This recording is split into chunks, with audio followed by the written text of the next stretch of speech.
Good morning and welcome to the Better Thyself edition of Dr. Lamba's Awakening Call.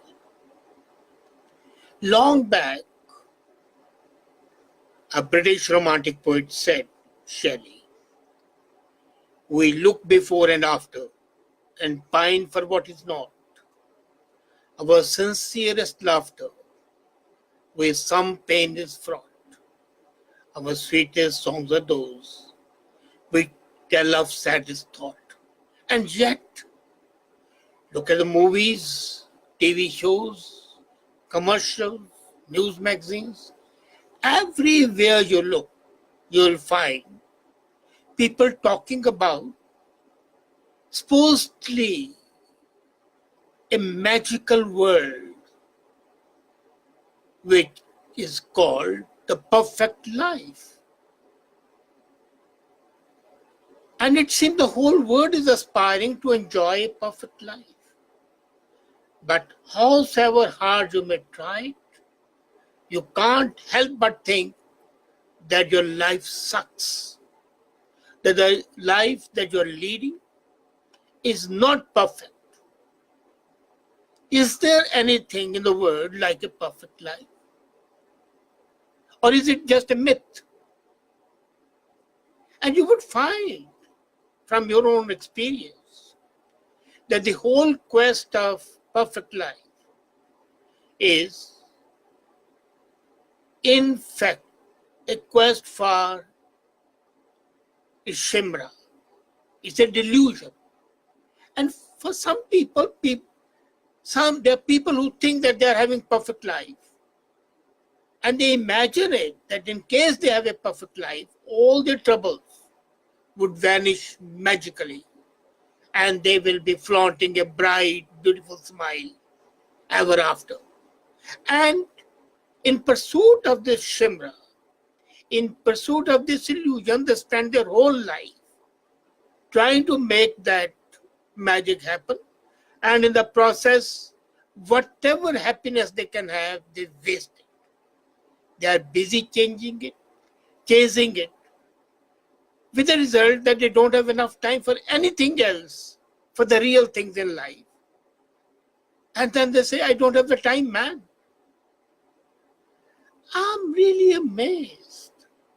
Why is it that we do not live in reality and follow the myths? How real is perfect life? As a matter of fact, the word perfect, the dictionary meaning would be free from any flaw or defect. So per se, perfect means negation of all flaws or defects. And that is what we see, the human beings. A life without flaws, a life without defects, a life where nothing can go wrong, where there's no trouble, no pain, no misery, and where you don't have to worry about anything. A life where everything is as you have dreamed it to be, but you're not prepared to face the reality. You want everything to be perfect. If you're a student, you want your marks which are perfect. You're married, you want your spouse, your children to be perfect. From your passport photograph to your selfie, to your dress, to your makeup, you want everything to be perfect, flawless. From the clothes you wear, from the body that you have, we are obsessed with this perfection to the extent that it becomes a neurotic disorder. And then the reality is far different. The marks that you get as a student can be little lower than you have expected. Your boss can be a nut job. And after many years of living together, you might find that what you thought to be made for each other are not made for each other. Your children turn out to be completely different what you expect them to be. And your passport photo is just a mugshot, possibly in a police station, you're not supposed to smile. And your selfies, You think you are handsome, smart, and they show a person with a face that you might not recognize from your dreams. In fact, life is neither fair nor flawless. It's not meant to be perfect. It's ironical that we know the truth, that life can never be perfect, and yet we keep on trying. What we read in the newspapers or the magazines, what we see on the TV or the phone screens, fueling our expectations, which are non-existent. The word is designed to force you to want more. People are unhappy in their relationships despite being together. Parents are dissatisfied with their kids who scored even 90% marks.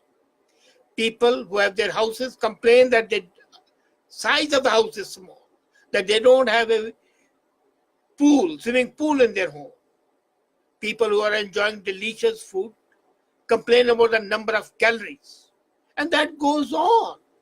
You have always got everything, and yet you're dissatisfied with it. Somehow that we never think that we already have enough. Nothing satisfies us. We want our life to be like those on the idiot box, the TV, and movie celebrities or the characters, which have no reality. And in case you know the reality of life, you will find that the heroine that you worship, or the hero that you admire, their personal life is hopeless, neurotic, drug-driven, promiscuous, and what not. As a matter of fact, we know very well, we are aware that the lives of those people is as flawed as our life, and yet we want to have that life. They might face issues different from yours, but they do face them. Funny enough, we judge their life from the social media posts. And then, is perfect life to be desired? I would say no. I would prefer a happy life than to be a perfect life. When I was a kid, I was supposed to earn a degree and have a great job. I did have it. I wanted girlfriends, and I found the best person in the world as my partner. I have great kids. And the life of the fairy tales might seem to be so easy. But you don't live happily ever after. When you grow up and observe the life around, you would find the people actually are not happy with their life. They have everything which they think to be perfect. A great home, a luxury car, vacations, a yacht, kids rolling in money, and yet they are not satisfied.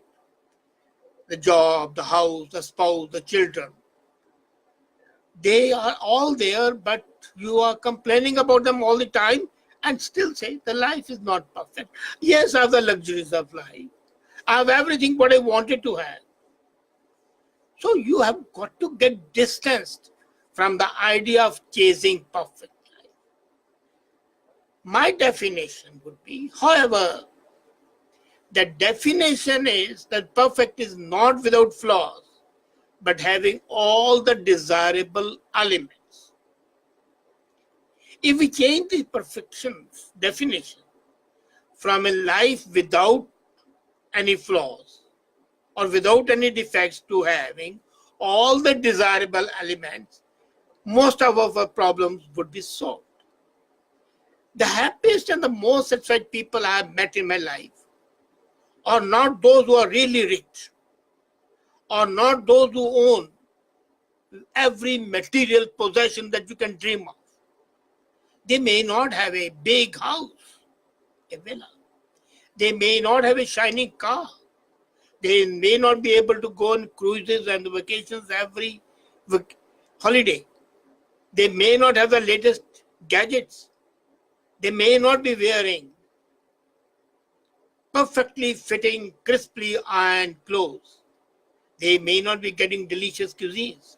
And despite that, they might be satisfied and be happy. You compare the life in Bhutan, where GDP is not important, but GDH is important. And those people you will consider to be backwards, walking through the streets of Paro. I would never have considered that the people can be happy, but they are happy, happier than most of the people in New York, in New Delhi, in Toronto, walking through the streets of Nepal and Vietnam, Laos. I found really perfect life, nearly perfect, not absolutely perfect. Money can make your life comfortable. It can bring everything to your fingertips, make your life easy. But all that would be short-lived. The material possessions give you happiness for some time, it's momentary. While the sense of being yourself, the sense of being authentic, the sense of living your life on your terms, that is real happiness, not the so-called material perfection.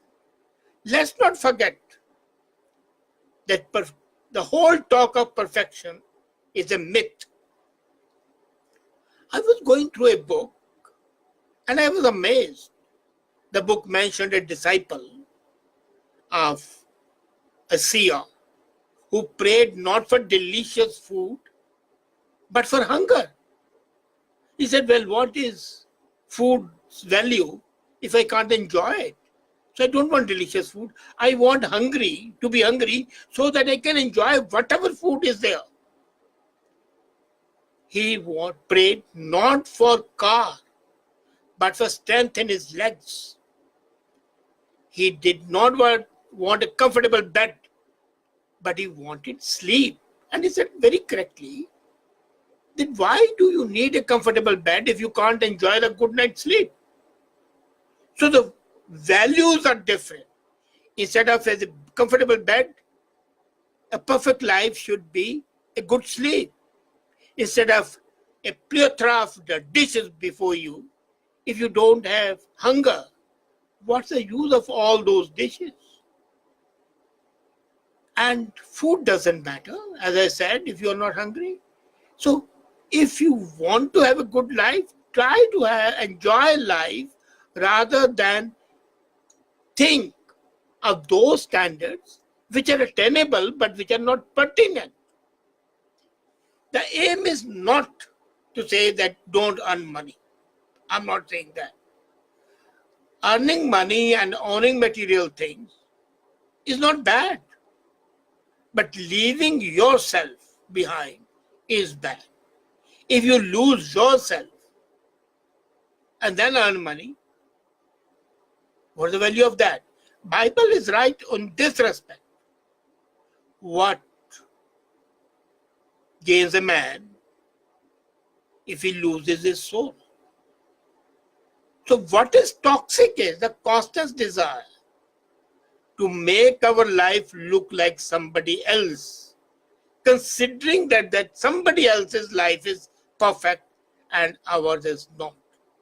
It's a comparison, living up to the Joneses, living up to the neighbors, that make you feel inferior.